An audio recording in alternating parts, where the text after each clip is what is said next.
happened 2 million years ago.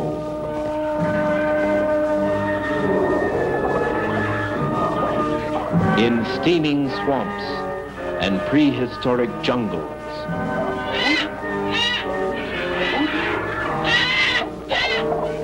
the earliest man-like creature walked the earth. Not human, more beast than man. A monster of evolution.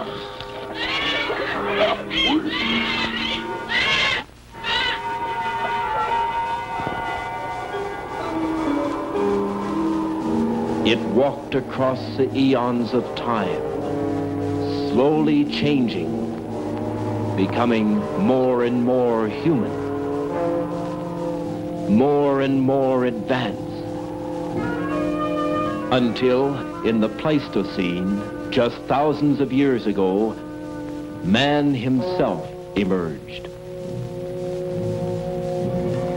But the change from beast into man was not a steady one, and sometimes primitive man would find his life threatened, terrified by the appearance of a monster from the past.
you tonight, huh? You're making enough noise to wake up the dead.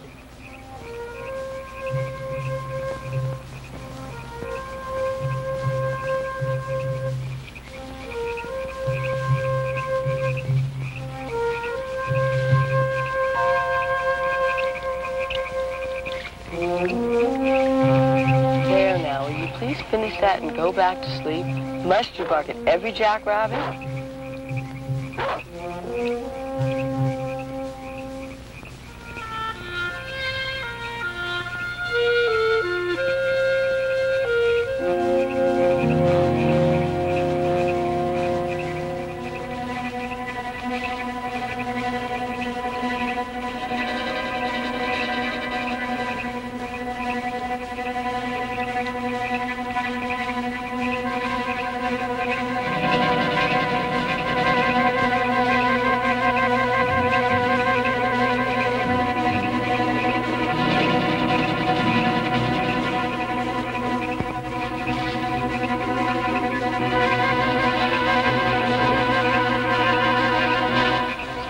If you're good for the rest of the night and don't awaken anyone else, I'll promise to take you hunting with me tomorrow.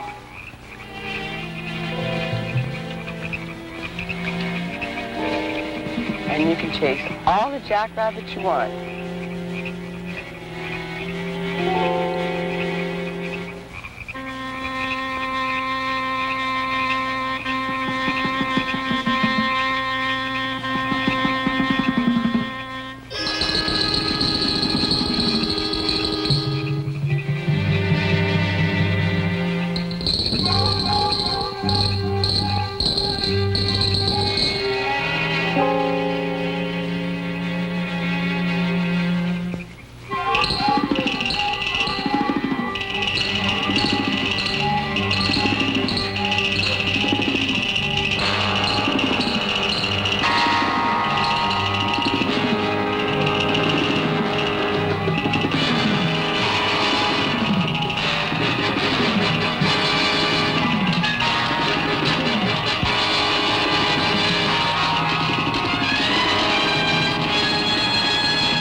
Andy, will you get the lights, please? But Guy, Mr. Whitmore, you started at the best part. Well, you get the idea.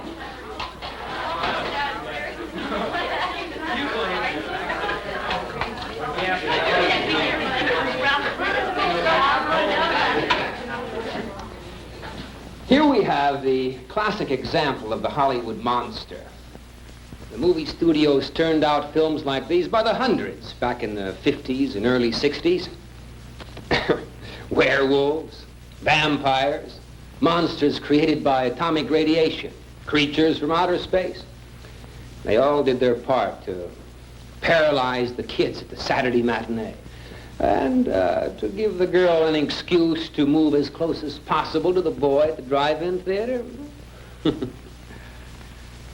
Now, these horror films of the 50s seem corny today, and just as unbelievable as the ancient sea monsters we've been studying.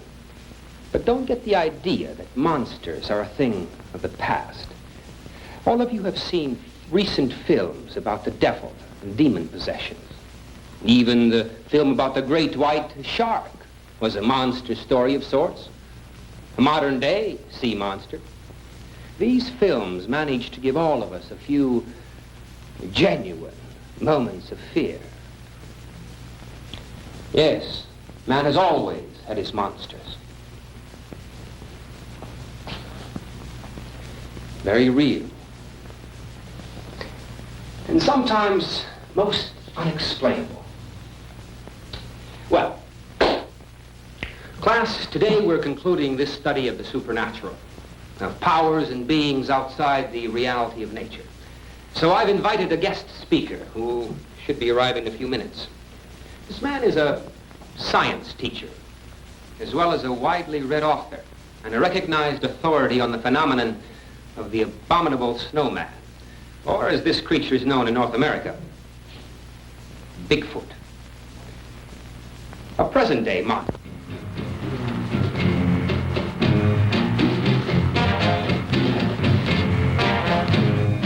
The search for these giant, man-like creatures started with the discovery of mysterious footprints, huge footprints, which obviously were not made by any known form of human life. These initial discoveries were made mostly in the snowbound regions of the world, parts of Alaska, Canada, and most often by mountaineering expeditions in the Himalayas.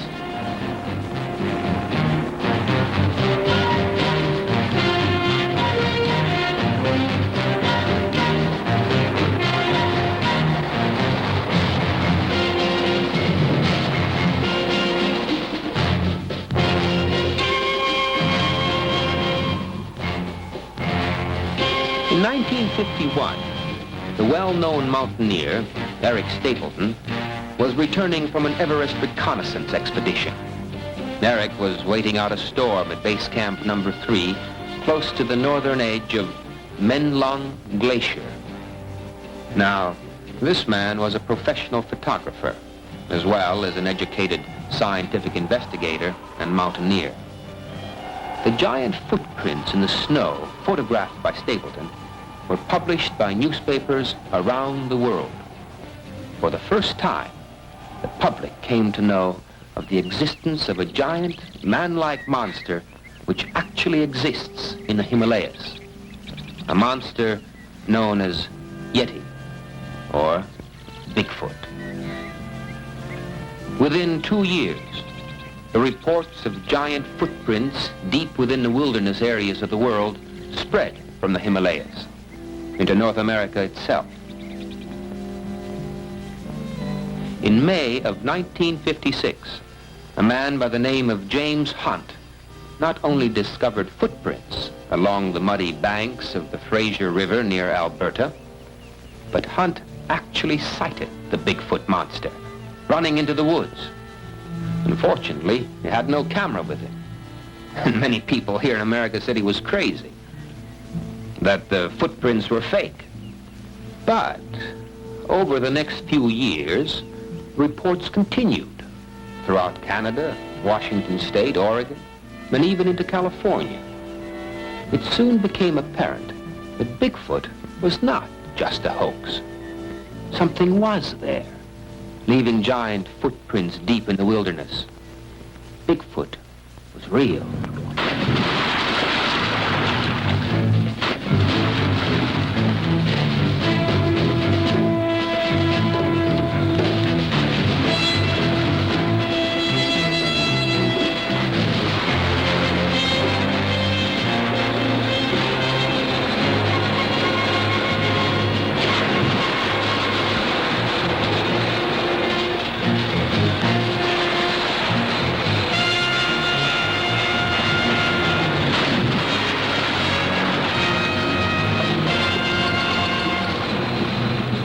It was, wherever these giant creatures came from, it was obvious that they were becoming as curious about us as we were about them. In many logging camps throughout the Northwest, workers reported sightings of huge, hairy creatures watching them from the woods.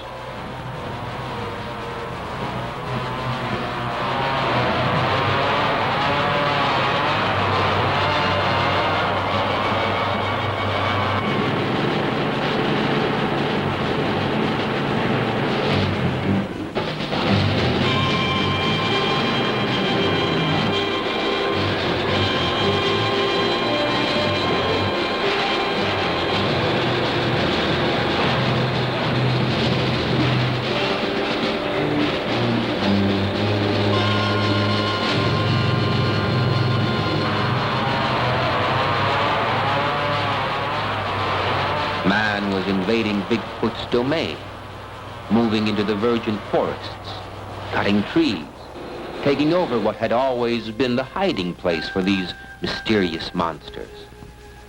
As modern man cut into the wilderness, Bigfoot was forced to retreat deeper into the timberland. And as progress forced Bigfoot out of his homeland, more and more evidence was found which proved, beyond a doubt, that there were many of these creatures here in North America. More footprints were discovered, as well as strands of long black hair tangled in tree branches. Hair which, when examined by scientists, proved to have come from some mysterious creature previously unknown to man. With these discoveries, very few educated observers would still deny that something was really out there. There was an incredible man-like monster actually living in the North Woods.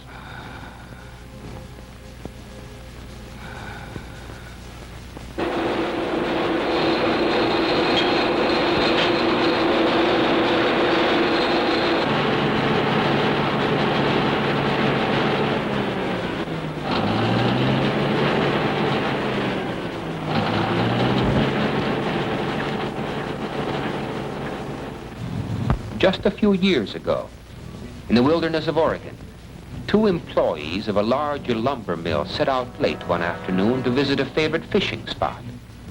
As it turned out, these 2 men were destined to become the first unfortunate persons to encounter Bigfoot, face to face.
Don't drive him off, John.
Expect us to believe all of this?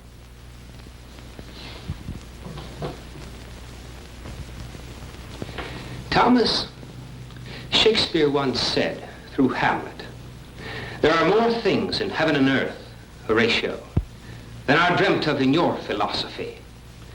Class, one of the biggest errors a man might make is to disbelieve what he hasn't seen.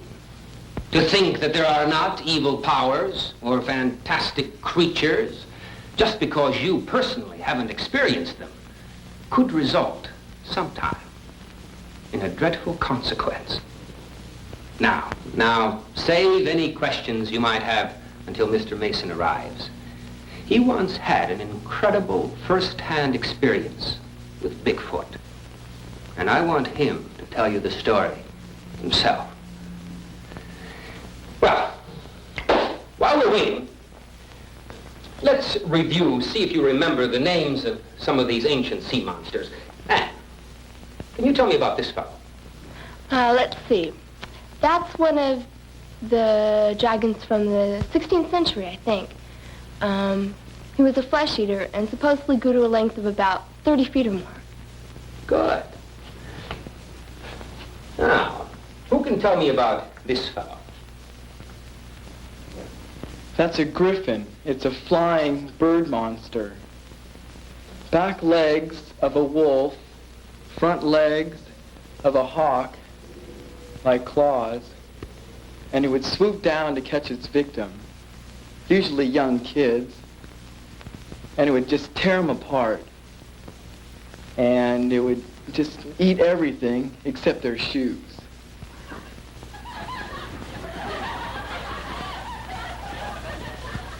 When the griffin got you, all they'd ever find is your shoes.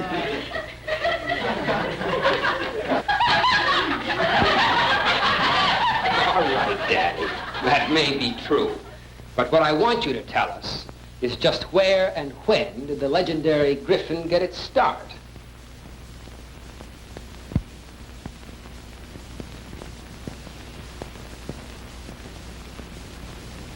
Andy. He was invented in the 1400s by the Germans. Really? I wonder, young man, if the ancient griffin was really invented, as you say, by some demented madman.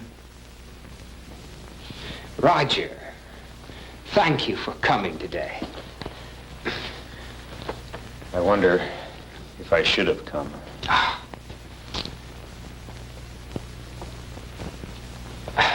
I want to introduce to you a man who has spent much of his life as a teacher and as a highly respected scholar. He's written several books on the subject of Bigfoot, and his actual story, experience, incredible experience, with the giant man-beast of America is an amazing story he so kindly agreed to tell us about today.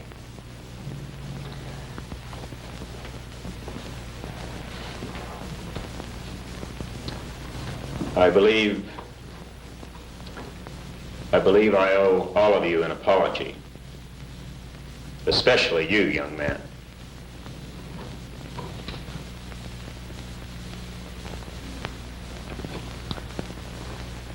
Your teacher has been very kind in introducing me as a scholar. I'm thought by many people to be nothing more than a madman, or a liar, if you will.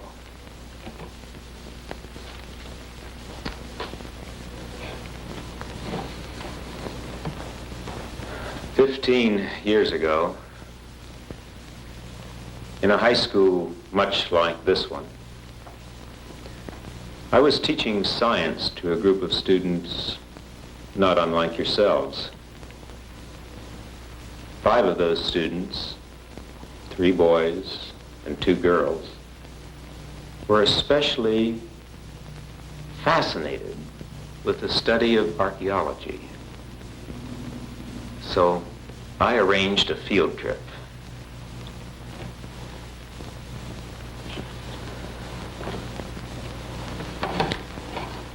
As a result of that field trip, 3 of those students will spend the rest of their lives in a mental institution.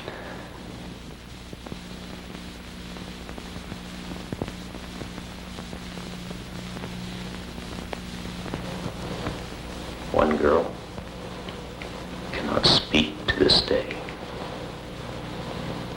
She can only stare straight ahead in shock.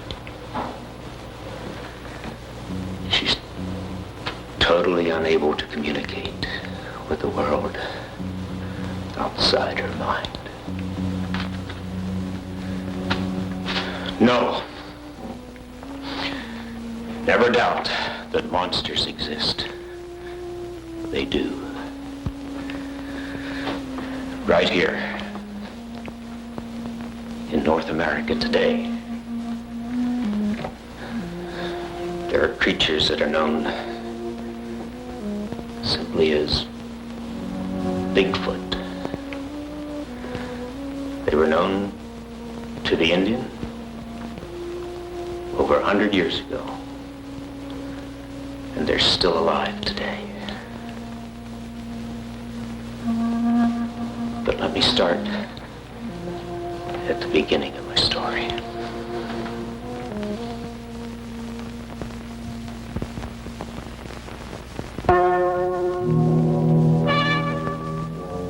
In museums and universities throughout the world, archaeologists are learning more each day about prehistoric man. Archaeologists are highly skilled, specialized scientists. They know where to look, what to look for, and occasionally they make a discovery of tremendous importance.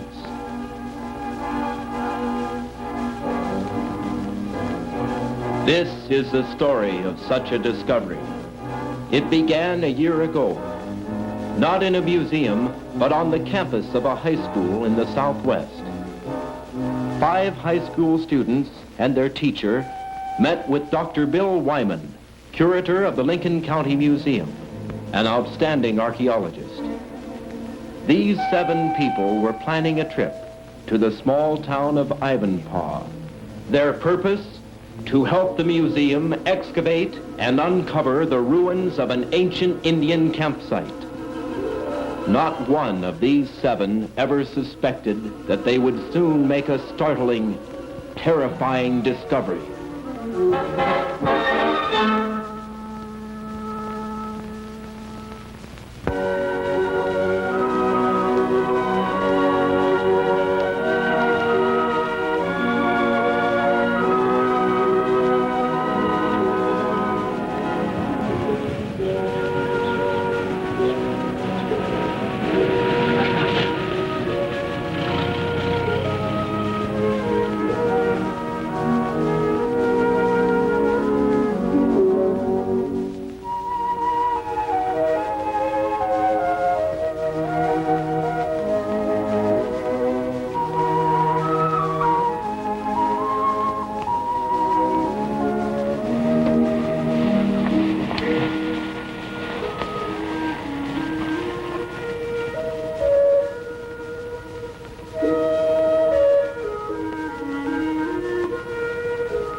Grab your sleeping bags and leave them here. Is this where we're going to sleep? Here you go, Joey. Yes.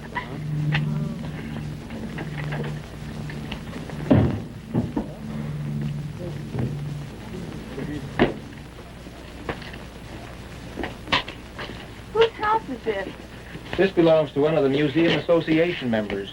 No one lives here right now, so he lets us use the place whenever we want.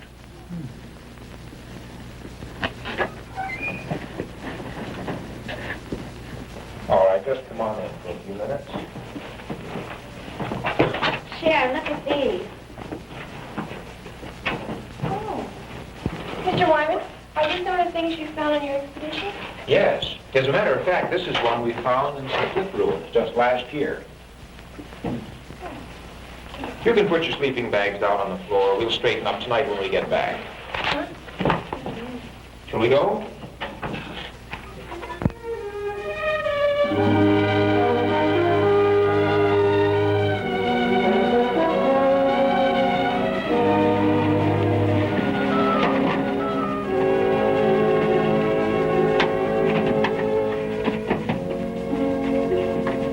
Excavation site out there on this place. Thanks, sure. Thanks. Hey, this really looks like Indian country, doesn't it? Boy, I'll say. Look at those rocks. I'll bet you find quite a few Indian petroglyphs up in this area. Yes, this country was literally dotted with Indian campsites at one time. Mr. Mason, what are petroglyphs? Oh, well, petroglyphs are Indian rock writings. Oh. Come on with me and I'll show you some.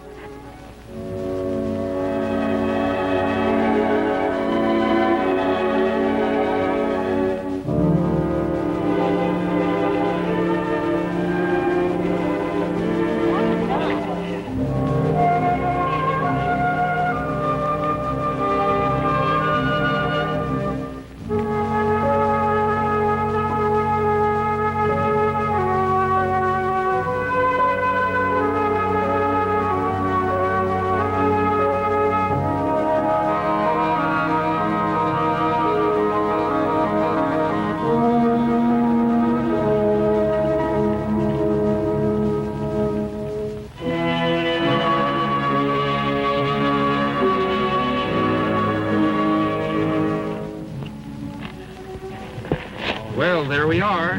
Boy, look at those. These technically aren't petroglyphs. Petroglyphs are Indian writings that have been scratched into the rock. These have been painted on the rock with berry juice stain. We call these pictographs. Well, what did they say? Can you read them? We've been able to figure most of them out. They tell of the history of a great Indian tribe, one that lived around here thousands of years ago. There were two chiefs in the tribe, many, many braves. They hunted the deer and the rabbit with bows and arrows. And they believed that the sun and the rain were powerful gods who were continually fighting each other. Gee, how can you tell all that? We have to study these symbols a long time. Basically, though, this is just a big primitive history book. Say, Bill, let me get a picture of that. Wonder if you'd just point at that. All right. And the rest of you be looking at it. I'll get it from over here. That's a rabbit. How interesting. Bob, would you kneel down there and be looking at the rock?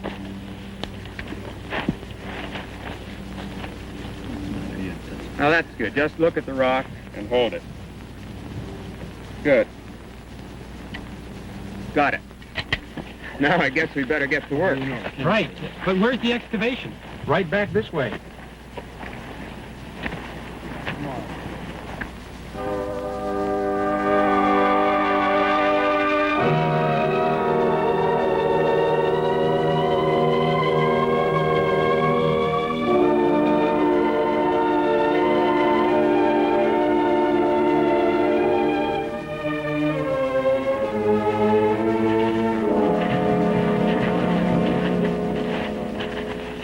This is where we've begun excavation.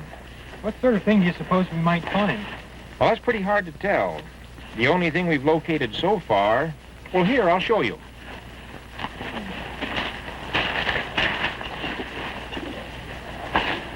These are pieces of old Indian pottery. And these are prayer sticks. Prayer sticks? Mm-hmm. At least that's what we think they are. Prayer sticks were used by some of the ancient tribes as religious symbols. They actually buried them with their dead. You mean we're going to dig in a graveyard? Well, that's possible, though I doubt if we'll locate any bodies. These prayer sticks may be over 1,000 years old. Say, do you think we'll find any bones? With everything being this old, it's very unlikely, but it's still possible. Of course, it's also possible we may not find a thing. It's sure we won't find anything if we don't get busy. What are we supposed to do? I don't know, what do we do? Let's start digging. Okay.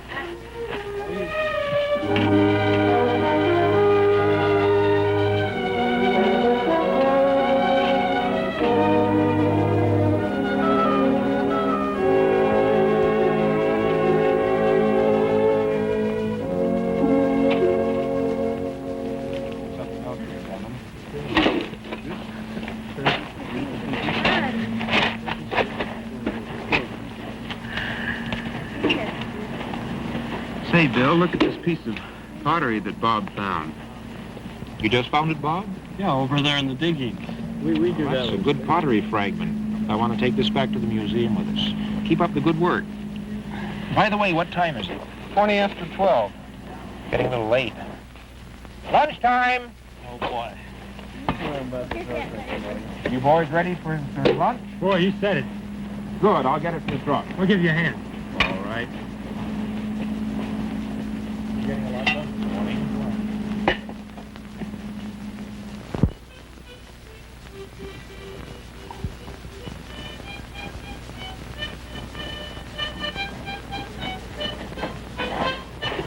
Well, everybody hungry? How do you know? I finally made it. Yeah. Well, we have sandwiches here for everybody. Good. Johnny, this is yours. Right.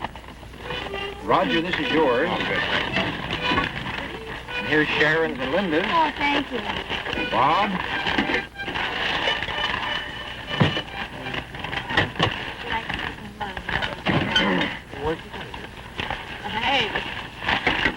Well, I suppose you see now why most people don't like this part of museum work. You mean the food or the digging? The digging. By the way, did we find anything of value today, Mr. Wyman? Oh, yes. For instance, this rock. This was used to grind up seed to make flour for bread. Notice the worn edges on it? And this pottery, we'll take it back to the museum and study it more carefully. I think we can tell exactly how old it is.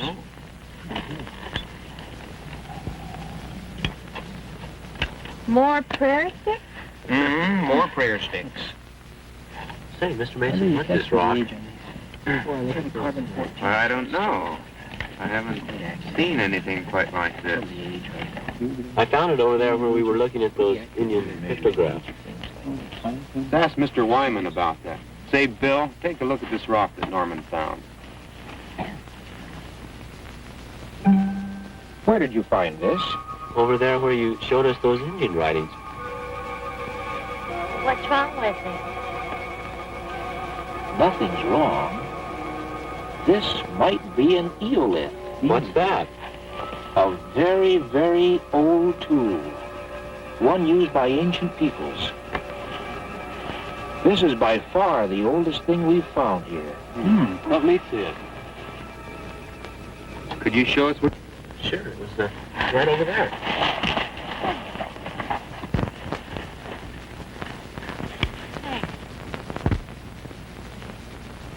It's right around here somewhere. Just lying on top of the ground. I picked it up for a souvenir. I collect rocks.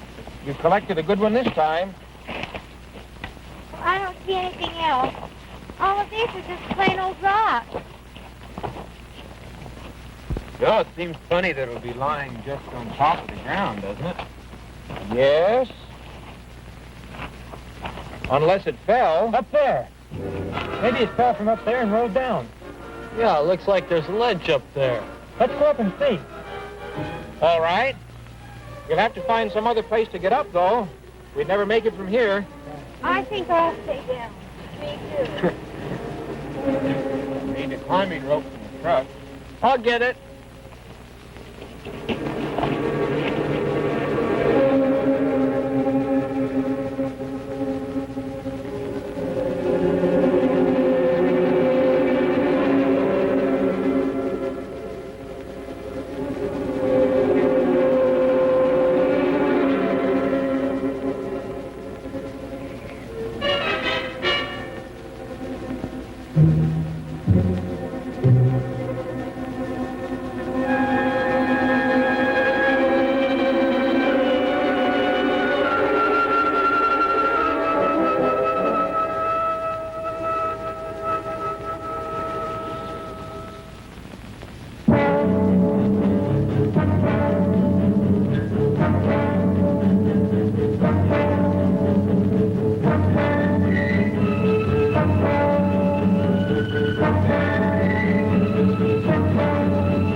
The way down.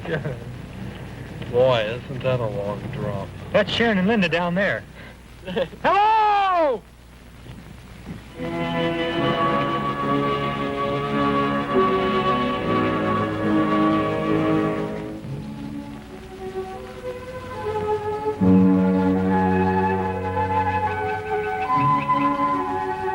Let's see. Are we above the spot where the rock fell? Over there.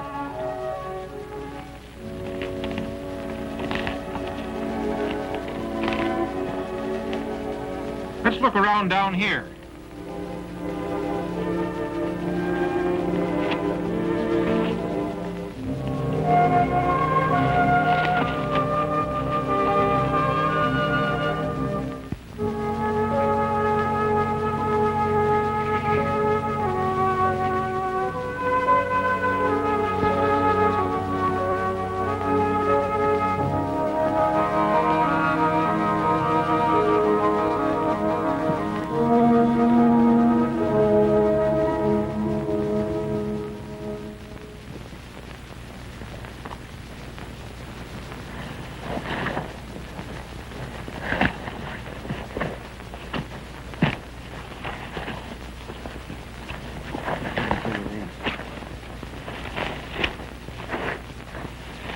Doesn't look as if we're going to find any of those rocks around here.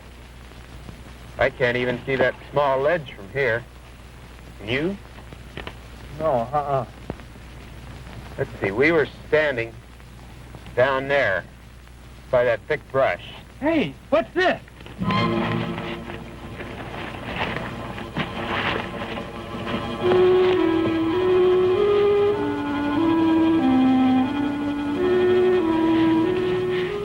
Stone tablet of some kind.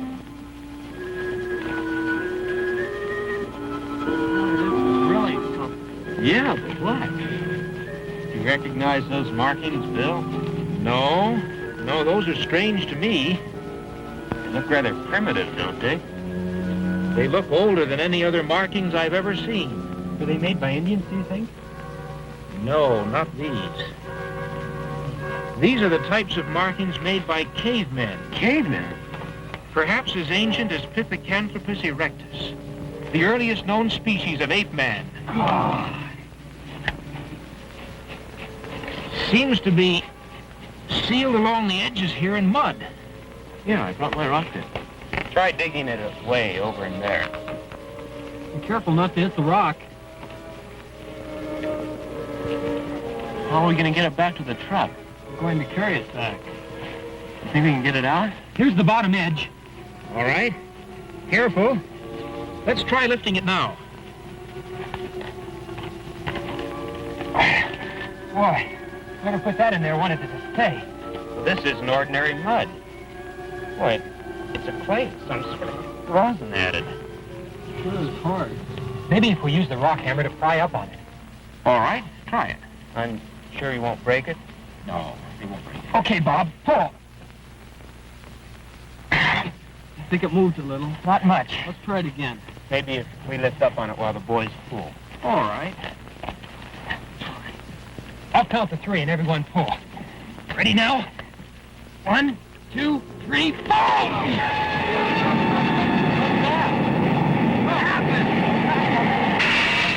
What happened? Wait a minute. Hey, there's a hole down there.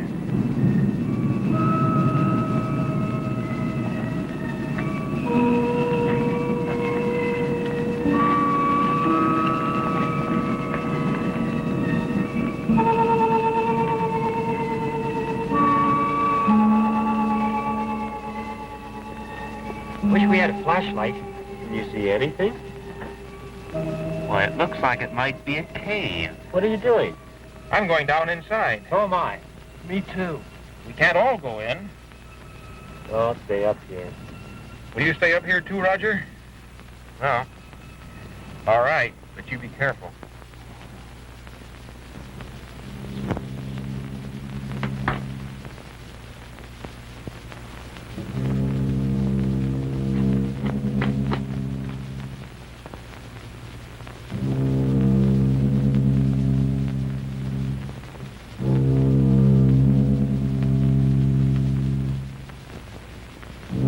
All right. Come on down. I'll go first. Okay. Now get a good grip on that rope. Pretty solid.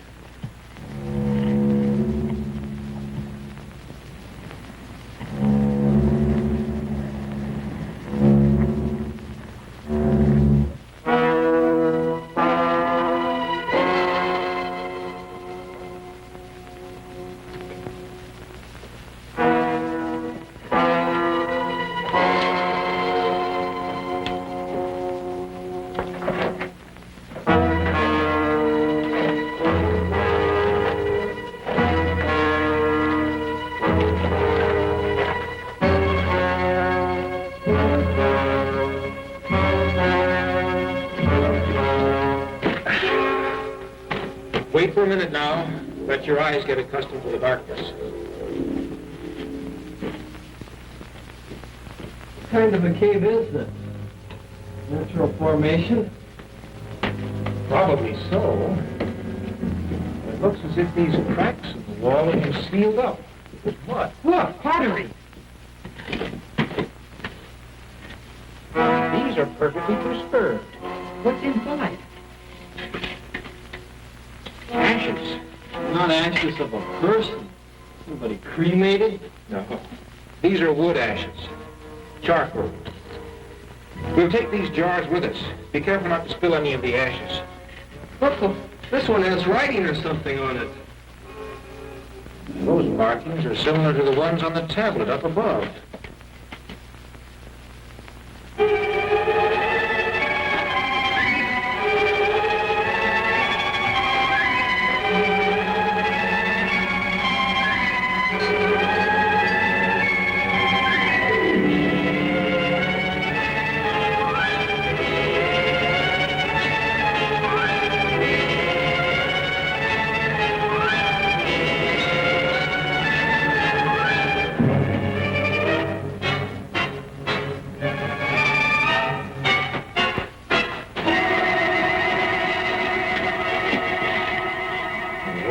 What did you find? There's a body over there.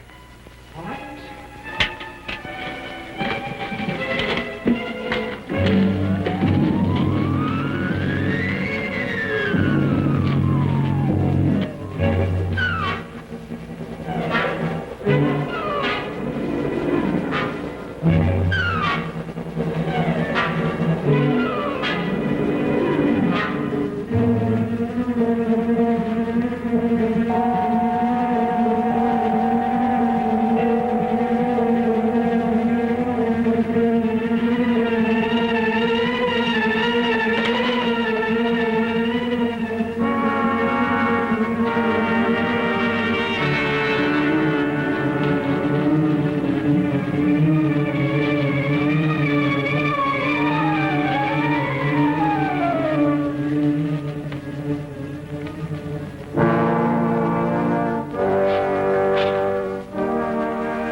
It's a mummy, covered with mud. What a find. Yeah. How can we get it out? We're going to need some more ropes from the truck and some boards to tie it and hold it flat. Let's go.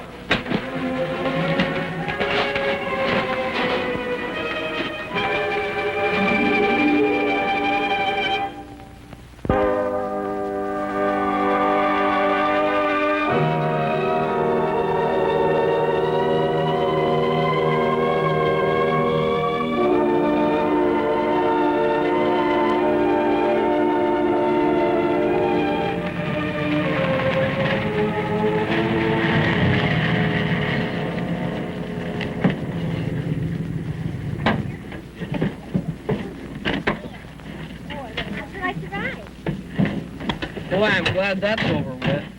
Something tells me Bob doesn't think much of our new passenger. Well, it's the first time I've ever ridden with a mummy. I'll open the door to the shed.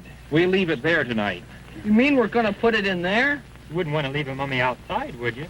Suppose it rains. Be careful bringing it in. I'll get this end down here. Okay, I'll get here. Bob, you get that corner on that side. Good.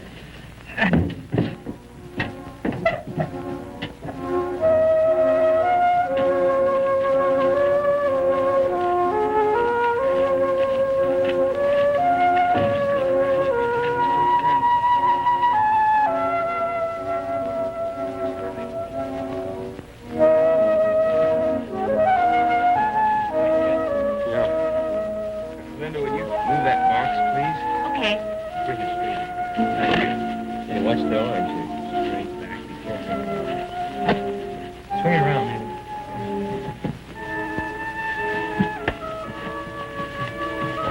You take it there. Watch it. Somebody move it in your hand. What's it? Easy. What do you want? Let's just put it on this trunk. Boy, who would have thought we'd ever find anything like this? Easy now. Okay, there. Are you going to dig it open and look inside? I'm afraid if we try opening it here, we may destroy something. Yes, sometimes just exposing a body to the air will cause it to fall apart. That's okay. If that happens, Bob will sew the pieces back together. We'll take it to the museum the first thing tomorrow morning. There we can examine it more closely. You know, you people have done a wonderful thing today. This could prove to be the most significant archaeological discovery of our age.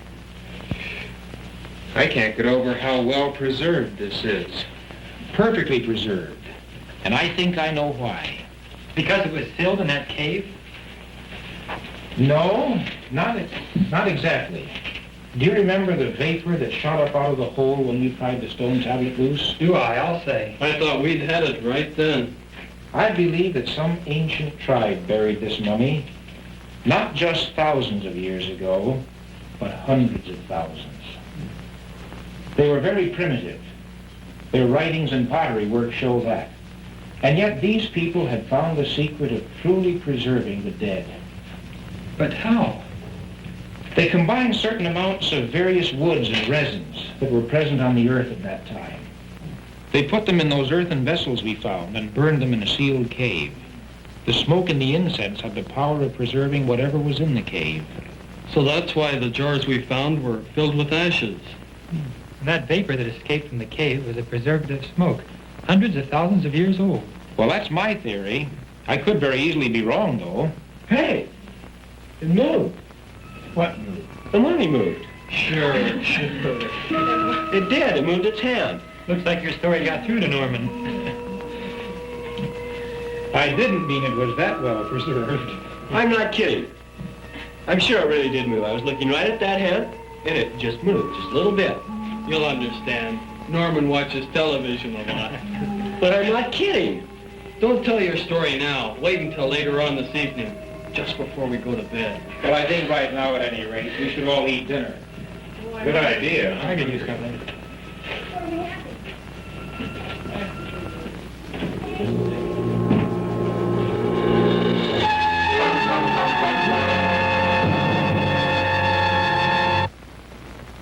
But seriously, it was a great trip. Boy, it sounds like it. This day certainly did go by fast. I only wish I would have gone with you guys when you climbed up those rocks. That was quite an experience. And where were we? Waiting down below.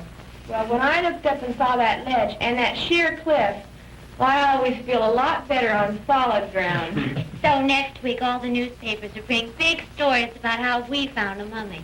Maybe even magazines. Well, what's wrong with that? Yeah. They'll be asking me what I did, what happened. What did I do when I first saw that mummy lying there in that cave like it has been for thousands of years? And what am I going to tell them? That I didn't do anything because I wasn't even in the cave. I was too afraid to climb up on the rock. Well, you weren't alone. I can see the pictures on the front of the school paper of you guys prying up that stone thing and all my friends asking me, where were you? Tell them you took the picture. Thanks. Well, I sure go for a bottle of pop. The country store is open until 9 o'clock if you want to walk up there. How far is it? If you cut through the orange grove, it isn't far, about a 10-minute walk. There's a well-worn path, so you can't get lost. Want to walk up? Sure, sounds like fun. Anybody else want to go along? So you plan on bringing in the rest of those jars for a closer look, don't you? Yes. And then I think I'll stay here. I think I'll go outside, too, for the fresh air. Yes, don't feel you have to stay inside. The country up here is pleasant at night. I'm too tired to go anywhere. It's sure that if I go out there, something important will happen here. And if I stay here, they'll probably find flying saucers. By the way, you can bring me back a bottle of orange pop if you want. Where's the dime? Come on, dig it out.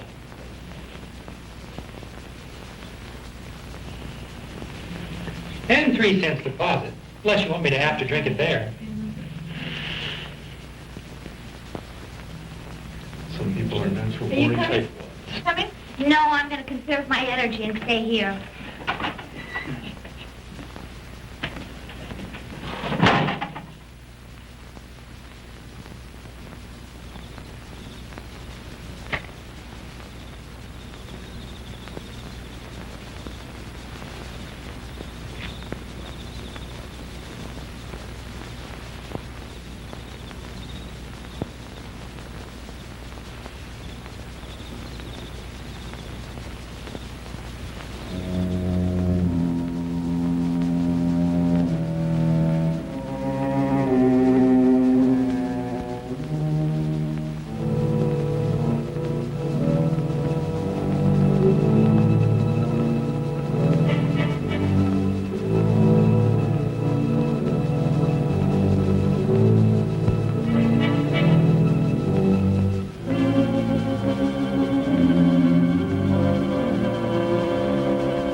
What's wrong, Norman? It's what? Look, Norman, this is just about it.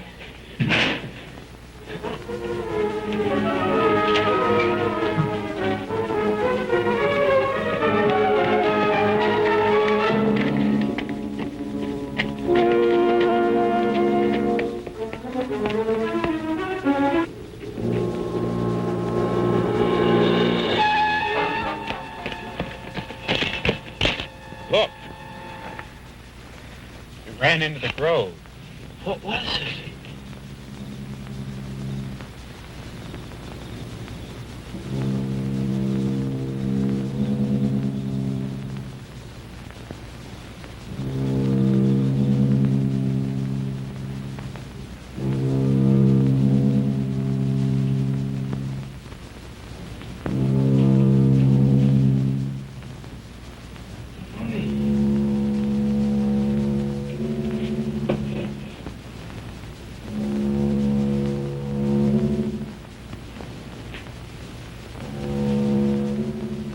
Could it be? Come on, Bill. We've got to do something.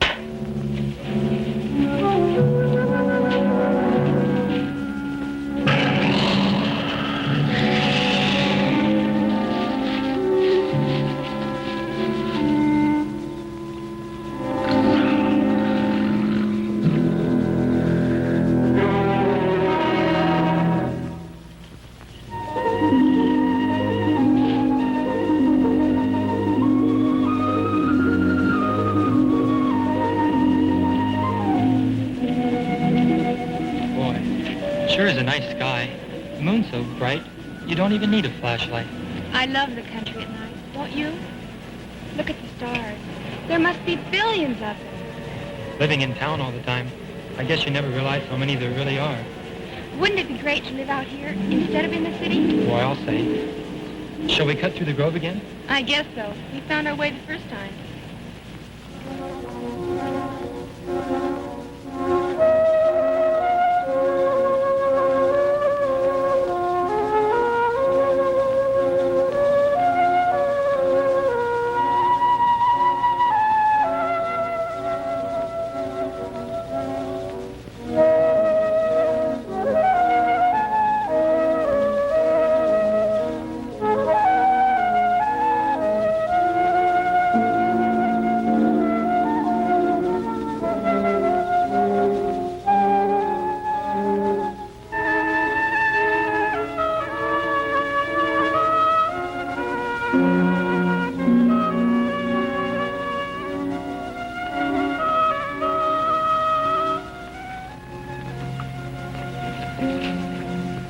Boy, there's not much light in here.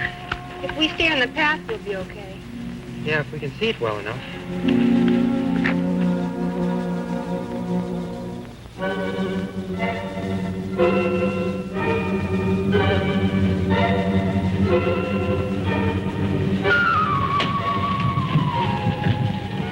You get down to the next house and warn them. I'll get Johnny and Sharon and meet you here. Right.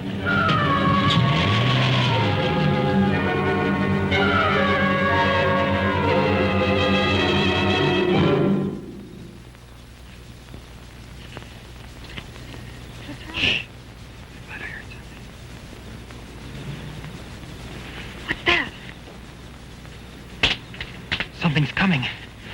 Let's get out of here. Wait!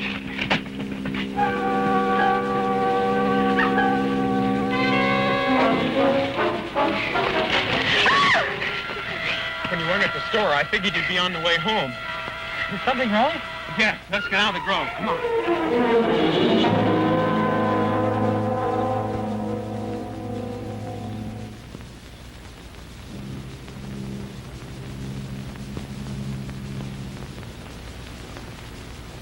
Oh, yes.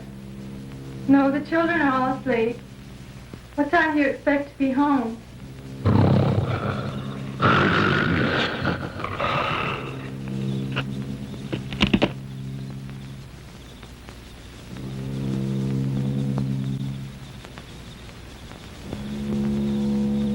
Early in the morning. We're all fine.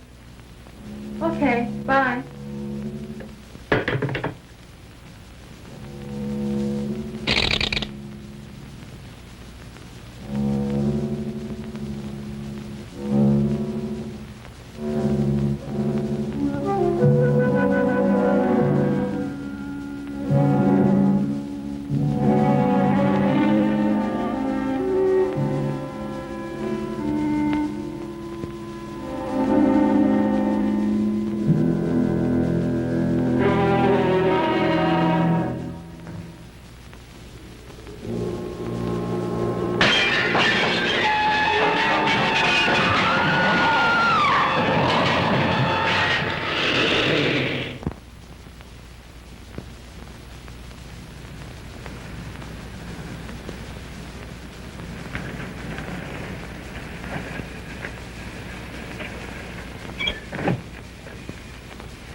Hello, Bill. Walt, it's good to see you, especially now.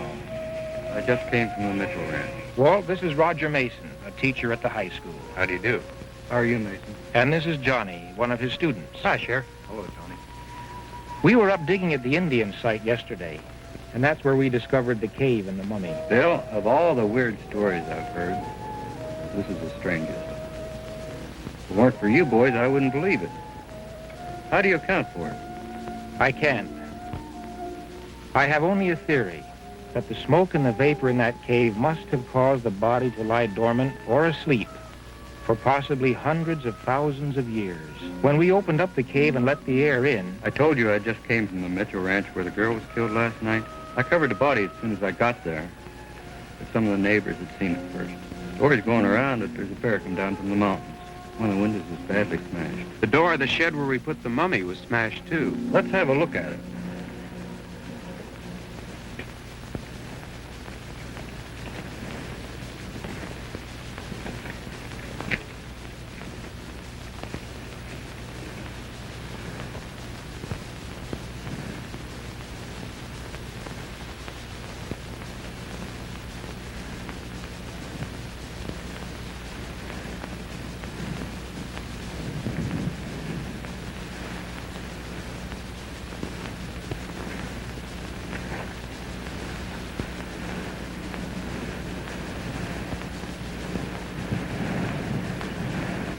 This mud,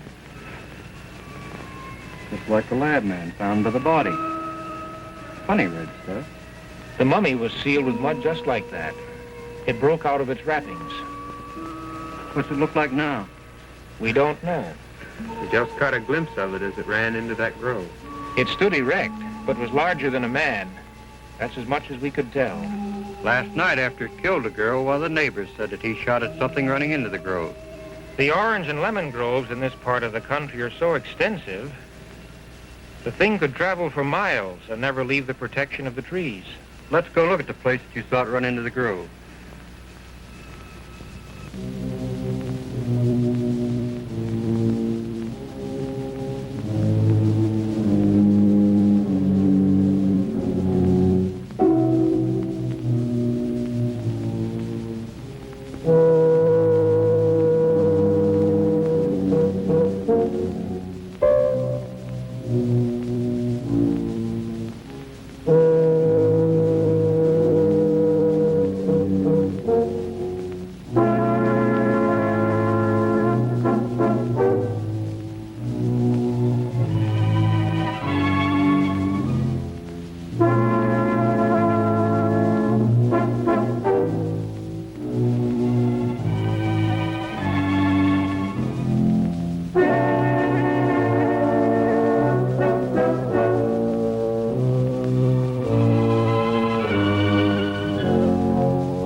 Looks as if it's been along here.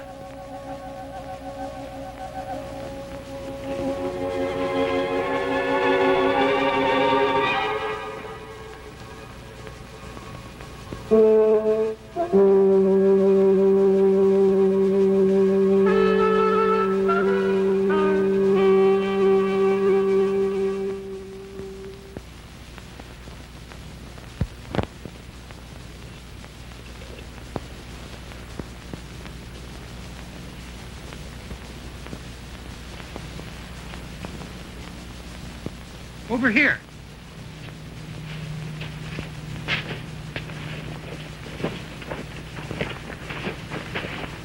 Look at the broken branches. Why, there's blood on the ground. Isn't there? Yes. I think we found the spot where the creature stayed last night. But what's the blood from? Well, my guess is the fellow who shot at it last night must have hit it. What makes you say that? Because this isn't ordinary blood. This is too dark in color. He told me he had hit it. But he must have missed it. Why? Because I saw the gun that he used. A large caliber. 3 shots from that would have stopped anything. Anything? Well, it's sure that if a hunting rifle didn't stop it, that revolver of yours wouldn't do much good either. And it's too dangerous trying to track it down through these groves. Do you have an idea? Well, maybe we can lure it into the open field. It's worth a try.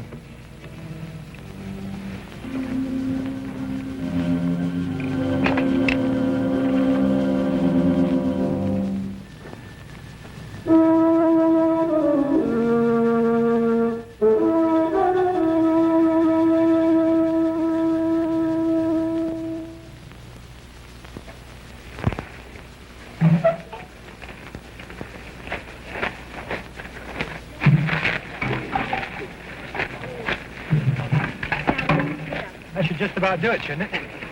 Yes,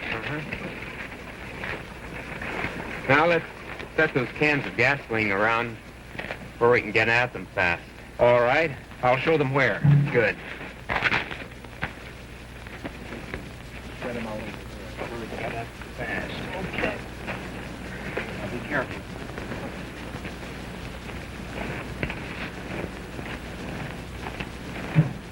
Yeah, that'll be good.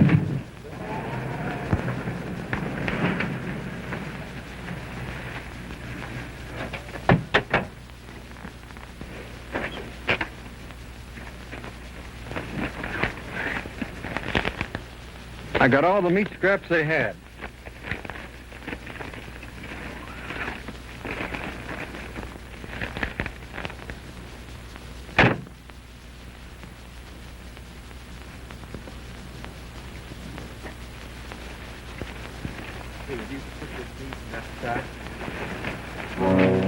How are we going to know when it's coming so we can pour out the gas? Oh, we'll situate someone up the road to see through the trees and give the signal when it comes. We can use the radio telephone in my car, and I have a portable unit in the back. Good.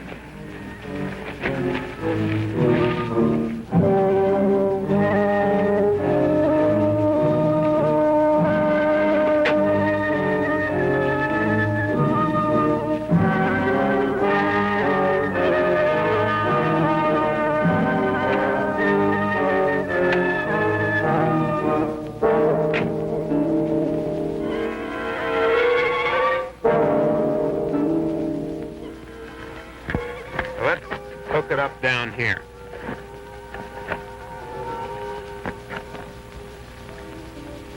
You push this button down to talk and let it up to receive. That way you'll be able to communicate with the telephone in my car. Good. See, Walt, you take your car and station yourself on the road down here. Just a minute. Who's going into the grove with the bait? I thought I would. Why you? I was going to do that part. Well, it's my idea. That's a mighty dangerous idea, too, Roger. You don't know where that thing may be hiding. All right. Let's draw straws between the two of us to see who goes in. Okay. The one who gets the shortest straw has the job. Why 3 straws? I'm in on this, too.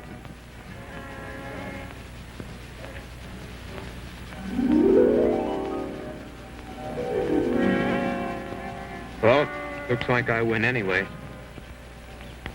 I'll be down by the road. And I'll be on this radio.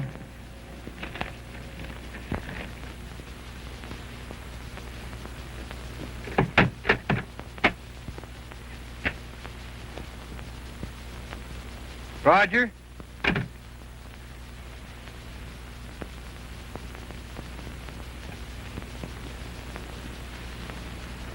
You're more apt to need this than I am.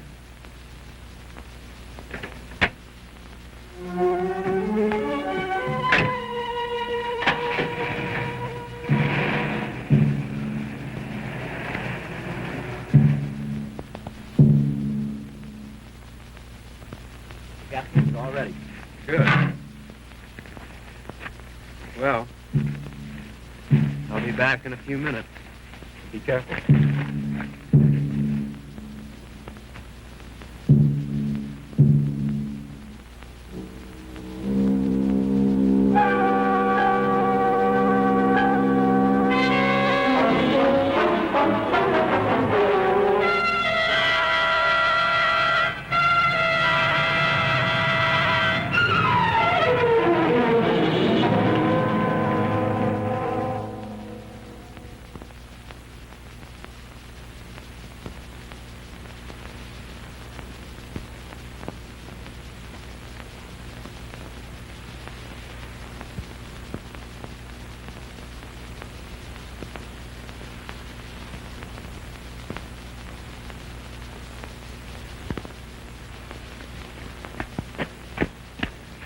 Sheriff's ready. He's got a good view through the grove from where he's parked. Yes, we've already communicated with him. Well, now all we do is wait here until it comes out of the grove.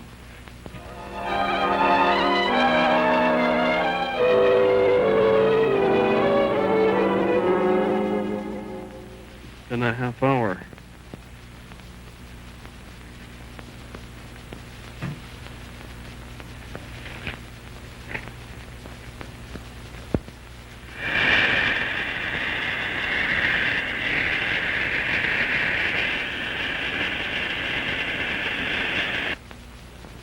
This is Bill, Walt.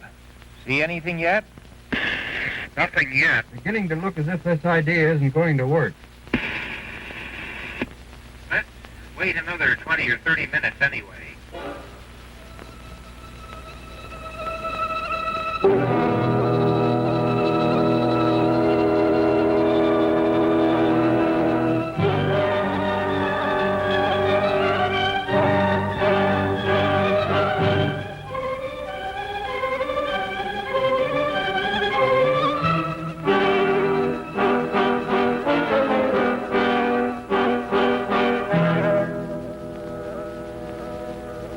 Roger. Yes, Walt. 60-second here, I think. Back is one of the trees that just moved. I'm going to take a closer look. Hold on. You better be careful. You'll hear from me within a minute.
Been almost 3 minutes.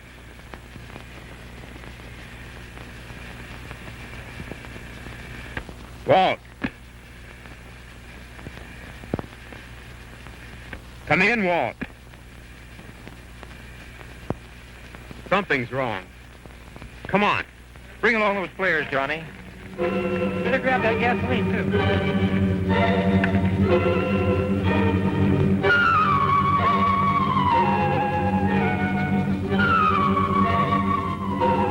There's his car. Take it easy now.